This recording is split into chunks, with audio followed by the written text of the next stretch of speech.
Hey guys, welcome back to another video. It's the other guy and back here with another one, right? I know I've been talking about a lot of attraction, right? And I kind of want to move away from that.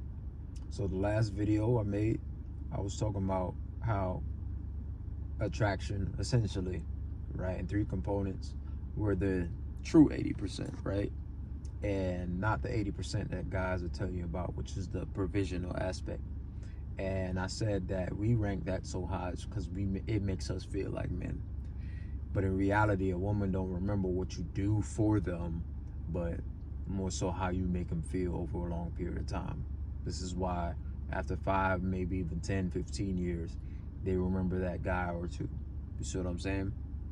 Anyways, right? But I want to move away from that, and I want to talk about average guys because there's a lot of doom and gloom amongst average men. A lot of men create channels that talk about how the future is grim for us average guys or whatever the case is. And yes, I say us because I'm an average guy to the masses. But I want to get into that later. I want to get into the masses and why the masses are, inflicting damage upon your life, right? And it's preventing you from living it. See, the first thing that they're doing is putting doom and gloom in your head, right? And when there's doom and gloom, you lose the ability to take action. So you lose the ability to take action. You're not going to want to be on your P's and Q's because you're average. So if the message is constantly saying that you're always going to be losing your girl to hypergamy, or you're always going to be losing your girl to a man having just more money, right? Or you won't be good enough for the woman because women's standards are, and then we're basically essentially cooked, and we're gonna be dating AI robots soon, and if that's your doom and gloom, you won't try anything in life, right? And if you don't try anything in life, then you won't be living life. You might as well be dead, right? So the first thing I want to go ahead and talk about, and before y'all even think this is a feel-good video or y'all want to click off, this is real shit. And this is work that I had to do too, right? In order for you to live life for real, because it's about really essentially just living.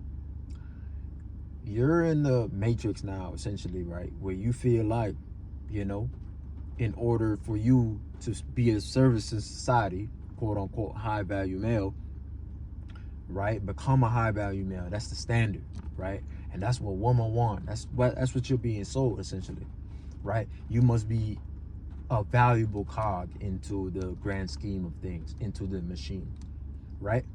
And if you're not working on becoming a valuable cog, you should just go ahead and off yourself, because you're not going to be living a life that's well deserved, or like that's worth living, essentially.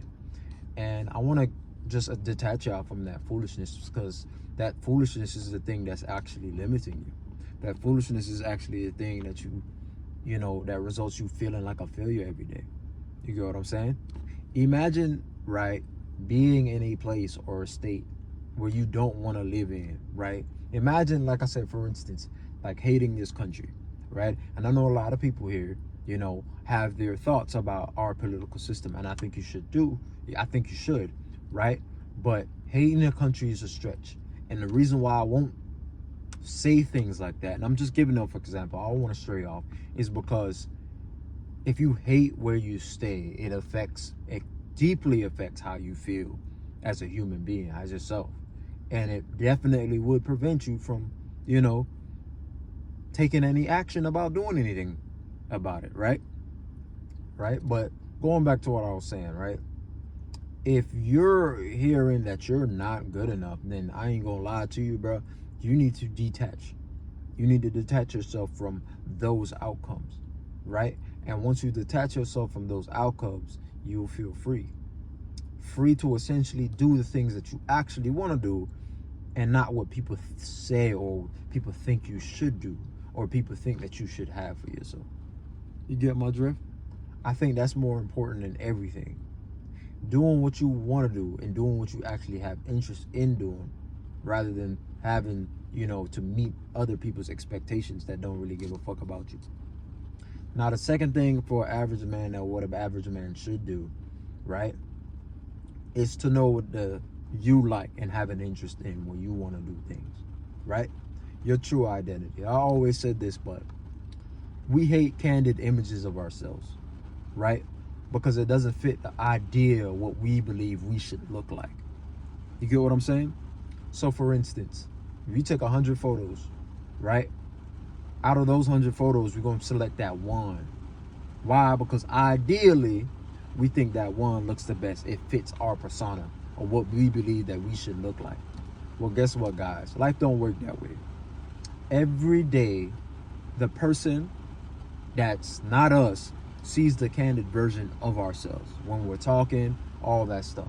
It's the same thing where people be like, okay, I don't like the way I sound on camera, or I don't like the way that I look on this camera. It's essentially that thing that's preventing them from starting anything, right? It's because they don't feel good about their initial candid self, their true self, not the version of their self or what they look like when they approach the mirror, where they prop up and prep themselves up in order to feel like they're attractive. No, their true candid self, unfiltered self. You get what I'm saying? So you must like that unfiltered version of yourself. You must like and learn to love that unfiltered version, or your so-called candid self, in order for you, you know what I'm saying, to push forward through this, right? So essentially what I'm saying is do the shadow work to love yourself. You know what I'm saying? And know what your interests are. I had this thing, right, where I would pursue women based off what I thought I liked. It sounded weird, right? Or what I thought I should like. But in reality, it was just the masses projection of what I should like. You see what I'm saying? So I had like this girl, I had a crush on her, or a few women, you should say, right? Because they fit the idea of what I thought of myself. But I didn't know my actual self. I thought I liked all this designer and all those things, right? And in reality, I liked them because they fit that image. Boy, I was setting my ass up. I was setting myself up for failure. You get what I'm saying? In reality, though, when I met the person and I had spoke to her, I didn't like her at all. You get what I'm saying? I made all that up in my head. So I had to get to know myself to learn what I like in order to find what I call a niche, right? We are attractive to somebody, believe it or not. As a average man that, you know, probably makes about 40, 45, 50K a year, right? On overtime or whatever the case is, 55K, right? That works at Amazon job, right? That is 5'8", bald-headed black dude, right? I am not attractive to the masses, right? So that forced me to find a niche. I need to find a niche. I need to know myself, right? And what I have an interest in order to find a niche. And when I found that niche, it was common for me to meet people that were attractive to me, right? And view me, right, myself, as attractive, right? So men, average men, who aren't attractive to most, would realize they don't have to be attractive to most, right, in order for them to find success in dating. Because essentially that's what it really boils down to, right? You know, I really love to talk about the dating dynamics, and I'm helping average guys find a space in that. Not be a part of what the masses are doing, right? And putting yourself in, right, a particular nuance. A lot of people talk about nuances, and, you know, they like to talk about the surface level things, but they rule out the nuances, kind of push the nuances aside. When in reality, the woman that you might meet that have an interest in you, yeah, you're in a nuanced situation. Congratulations. And that situation, that niche / nuanced situation, could serve you for the next 5, 10, 15, and maybe even 20 years. Because it only takes one person. One person. So there's a lot of click-offs. I get it. A lot of people don't like to hear about the attraction talk. But I'm here to tell you that attraction or when I talk about the game of attraction, right, and how attractive men should move, could very well apply to the average man, right, if he puts himself in that niche, right, where other women might find him attractive. And you're going to realize that you need that game, you need that knowledge that I have on attraction, right, in order to show you the way. Because although a woman might find you attractive, there's a thing called being unattractive or acting unattractive. You get what I'm saying? And I don't want you to fall up in that hole. You see what I'm saying? I want you to avoid those problems at all costs, because that's another battle too. The point is, y'all, I'm trying to tell y'all, and I don't even want to say there's still hope for everybody. We already know the masses are cooked, right?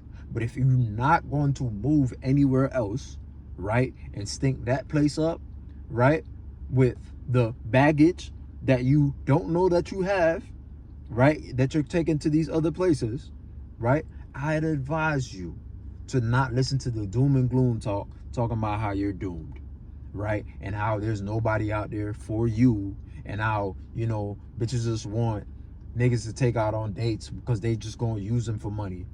I want you to get into the ability of doing, right? Because not doing anything on this planet is death. You're literally just dying. You get what I'm saying? So once you get into the ability of just doing, you'll learn to live life based off your standards and what you're interested in.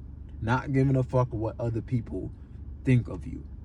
Once you're able to do that, you're able to like things freely, right? Have interest in things freely, right? And do whatever it is, you know, obviously if it's in moral means. We ain't talking about you fucking creeps and weirdos, right?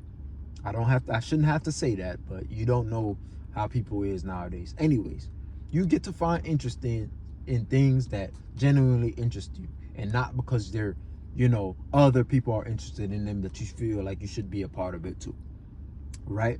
Once you do that, right, find a niche, right? Guys, the only deadline in life is death, right? And this is why I'm telling you to just worry about living and not worry about necessarily being productive.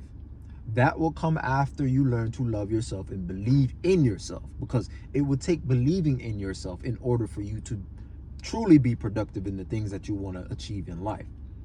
You get what I'm saying? So once you find a niche, right, you look into looking up a niche, things that you interested, align yourself with things of your interest, right? And you'll realize a lot more people, and it will feel like the whole entire world, right? Because it only takes one person, right, to find you attractive. You realize that you're a lot more attractive to a lot more people than you think you are. You get what I'm saying? And then from there, apply my quote unquote attraction game in order to get you set on board, aka just watch my channel and like, comment, subscribe. Be easy.